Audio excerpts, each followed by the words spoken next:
ओम श्री गुरुभ्यो नमः। हरि ओम। ओम नमो भगवते वासुदेवाय। ओम श्री कृष्णाय परब्रह्मणे नमः।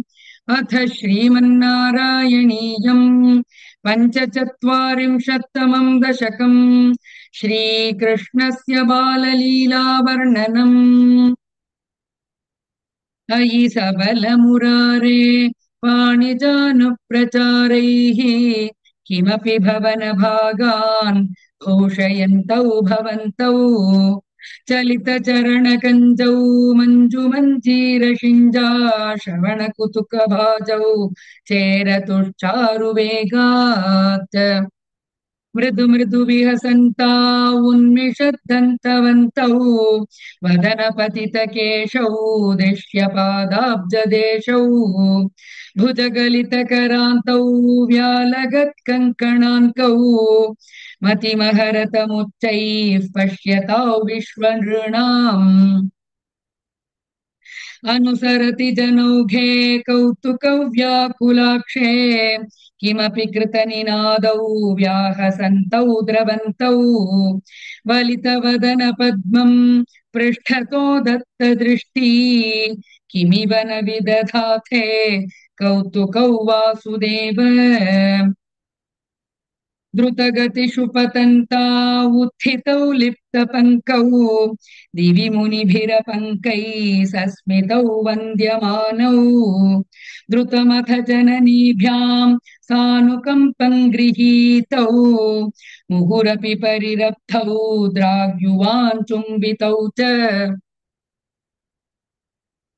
स्नुतकुचभरमङ्के धारयन्ती भवन्तम् तरलमति यशोदा स्तन्यदा धन्यधन्या कपटपशुपमध्ये मुग्धहासाङ्कुरन्ते दशनमुकुलहृद्यौ वीक्ष्य वक्त्रञ्जहर्ष तदनुचरणचारी दारकैः साकमारात् निलयततिषुखेलन् बालचापल्यशाली भवनशुकविलालान् वत्सकांश्चानुधावन् कथमपि कृतहासैर्गोपकैर्वारितो भूः हलधरसहितस्त्वयि यत्र यत्रोपयातः विवशपतितनेत्रास्तत्र तत्रैव गोप्यः विगलितगृहकृत्या विस्मृतापत्यभृत्याः मुरहरमुहुरत्यन्ताकुला नित्यमासन्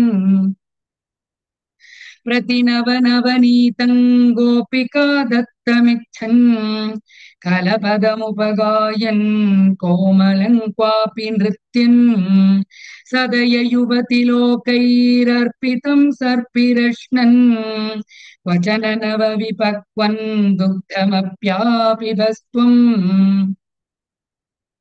मम खलु बलिगेहे याचनं जातमास्ताम् इह पुनरबलानामग्रतो नैव कुर्वे इति विहितमतिः किं देव सन्त्यज्य याज्ञाम् दधिघृतमहरस्त्वं चारुणा चोरणेन तव दधिघृतमोषे घोषयोषा जनानाम् अभजत हृदि रोषो नावकाशन्न शोकः हृदयमपि मुषित्वा हर्षसिन्धौ न्यधास्त्वम् सममशमय रोगान् वातगेहाधिनाथ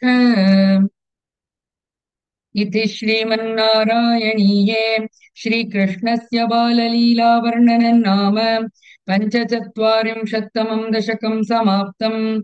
नारायणाखिलगुरो भगवन्नमस्ते। नारायणाखिलगुरो भगवन्नमस्ते।